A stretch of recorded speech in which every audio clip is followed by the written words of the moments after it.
Hi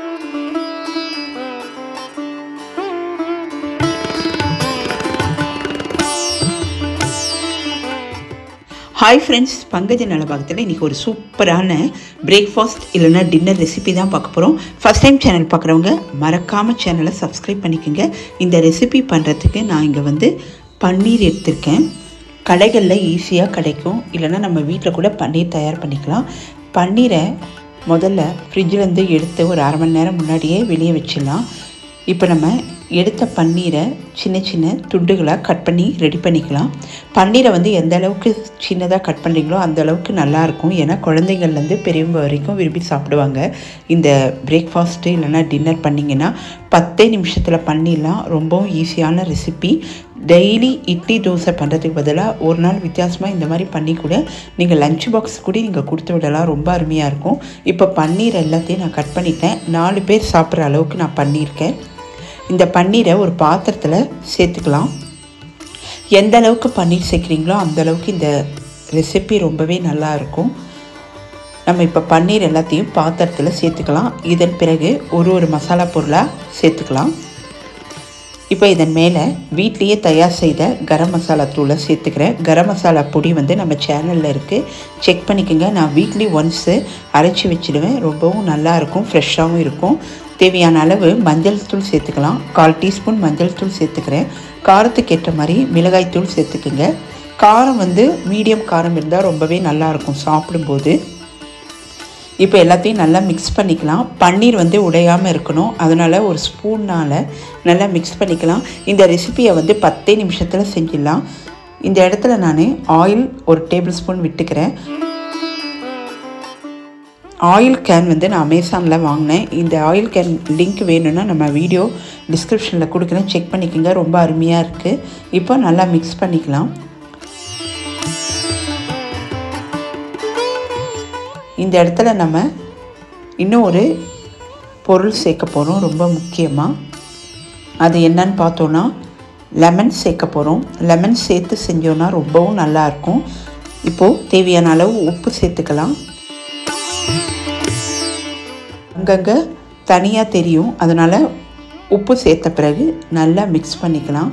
mix பண்ணிவிட்டு இப்போ நம்ம லெமன் சேர்க்க போகிறோம். புளிப்பு எந்த அளவுக்கு வேணுமோ அந்த அளவுக்கு லெமன் சேர்த்துங்க. நான் இங்கே அரை லெமனை சேர்த்துக்கிறேன். புளிப்பு அதிகமாக வேண்டாம், மீடியமாக இருந்தால் நல்லாயிருக்கும்.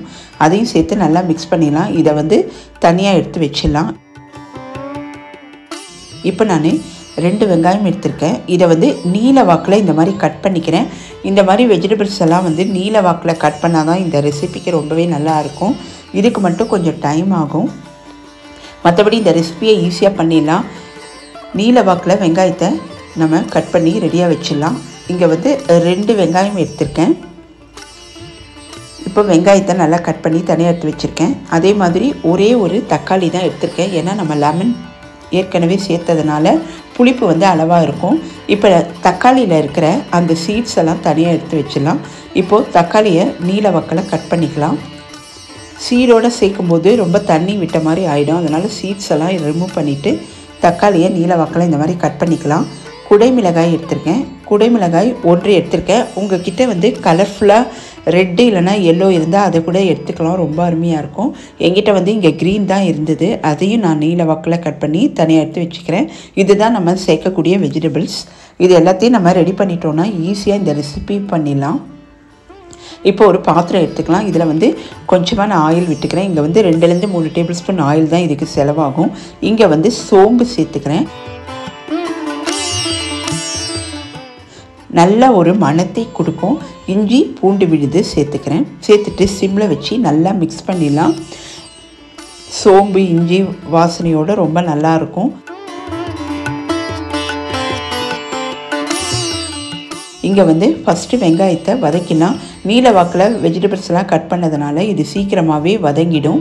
வெங்காயம் நன்கு வதங்கின பிறகு தக்காளி, குடைமிளகாய் எல்லாத்தையும் சேர்த்துக்கலாம். உப்பு இங்கே நம்ம சேர்க்கணுன்னு அவசியம் இல்லை, ஏற்கனவே நம்ம பன்னீரில் சேர்த்துருக்கோம். அதனால் உப்பு இங்கே சேர்க்க வேண்டாம். நம்ம சாஸ் வேறு இதில் சேர்க்க போகிறோம், அதனால் உப்பு இந்த இடத்துல நம்ம அவாய்ட் பண்ணிக்கிறது ரொம்ப நல்லது. இல்லைனா அதிகமாக உப்பு நமக்கு தெரியும். இப்போ நல்லா மிக்ஸ் பண்ணிக்கலாம். மிக்ஸ் பண்ணிவிட்டு 2லேருந்து 3 நிமிஷம் நல்லா வதக்கிடலாம். எல்லாம் வதங்கி வெஜிடபிள்ஸ்லாம் நல்லா சுருங்கி இருக்கும். இந்த டைமில் நான் ரெடி பண்ணிய பன்னீரை சேர்த்துட்டு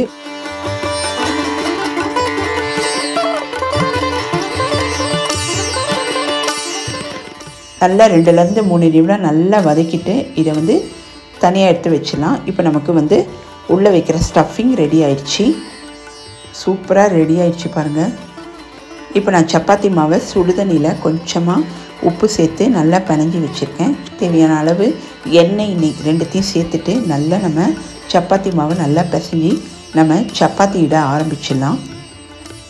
சப்பாத்தியை நான் இங்கே ஸ்கொயர் ஷேப்பில் பண்ணியிருக்கேன். உங்கள் விருப்பத்துக்கு ஏற்ற மாதிரி என்ன ஷேப் வேணுமோ அந்த அளவுக்கு பண்ணிக்கோங்க. இந்த மாதிரி ஸ்டஃபிங் சப்பாத்தி 2 இல்லைனா 3 சாப்பிட்டாவே ரொம்ப ஃபில்லிங்காக இருக்கும். லஞ்ச் பாக்ஸுக்கும் கொடுத்து விடலாம். குழந்தைங்க ஈஸியாக காலி பண்ணிட்டு வந்துடும். இந்த தவா பன்னீர் ரோலு ரொம்ப அருமையான ரெசிபி. நிமிஷத்தில் பண்ணிடலாம். நான் இப்போ சப்பாத்தியை நல்லா மெல்லிஸாக பருத்திடலாம். நல்லா பருத்திட்டு 2 பக்கம் சப்பாத்தி கல்லில் போட்டு திருப்பி எடுத்தோன்னா நமக்கு சூப்பராக சப்பாத்தி தயாராகிடுச்சு. நெய் இல்லைன்னா எண்ணெய், நெய் எண்ணெய் 2த்தையும் கலந்து எடுத்துக்கலாம். அப்போ தான் இந்த சப்பாத்தி செய்யும்போது ரொம்பவும் நல்லாயிருக்கும். இந்த சப்பாத்தி மாவு நான் சுடுதண்ணியில் நல்லா பிசைஞ்சதுனால நல்லா பாருங்கள் சாஃப்டாக வந்திருக்கு. இதை ஊற வைக்கணும்னு அவசியம் இல்லை. சப்பாத்தி பிசைஞ்ச உடனே நம்ம செஞ்சிடலாம். சுடுதண்ணியில் நம்ம சப்பாத்தி மாவு பிசைஞ்சதுனால ரொம்பவும் சாஃப்டாக இருக்குது பாருங்கள். இப்போ நம்ம சப்பாத்தியை ரெடி பண்ணிட்டோம். இப்போ உள்ளே வைக்கிற ஸ்டஃபிங்கையும் சேர்த்துக்கலாம். இங்கே நம்ம தயார் பண்ணி வச்சுருந்த இந்த ஸ்டஃபிங்கை சேர்த்துக்கலாம். உங்களுக்கு எந்த அளவுக்கு வேணுமோ அந்த அளவுக்கு சேர்த்துக்குங்க. இப்போது இதன் மேலே நான் பச்சை வெங்காயம் ஒன்று கட் பண்ணி தனியாக எடுத்து வச்சுருந்தேன். அதை இதன் மேலே சேர்த்துக்கிறேன். ரொம்ப நல்லாயிருக்கும். சப்போஸ் உங்களுக்கு பச்சை வெங்காயம் பிடிக்கலன்னா நீங்கள் அதை அவாய்ட் பண்ணிவிடுங்க.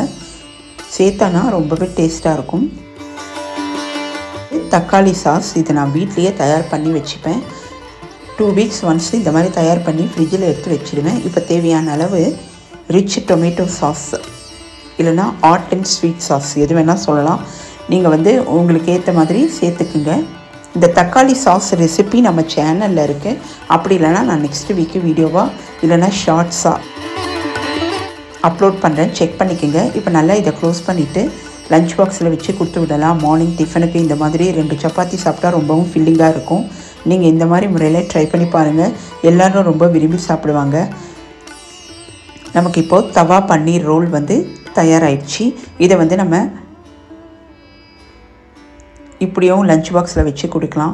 இல்லைனா இந்த மாதிரி பேப்பரில் நல்லா கவர் பண்ணி கொடுத்தோன்னா குழந்தைங்க ரொம்பவும் விரும்பி சாப்பிடுவாங்க. கோன் ஐஸ்கிரீம் சாப்பிட்ற மாதிரி இருக்கும். ரொம்ப நல்ல ரெசிபி. ட்ரை பண்ணி பார்த்துட்டு எப்படி வந்ததுன்றதை கமெண்ட்ஸில் சொல்லுங்கள். இன்னொரு வீடியோவில் மீட் பண்ணுறேன். பாய்.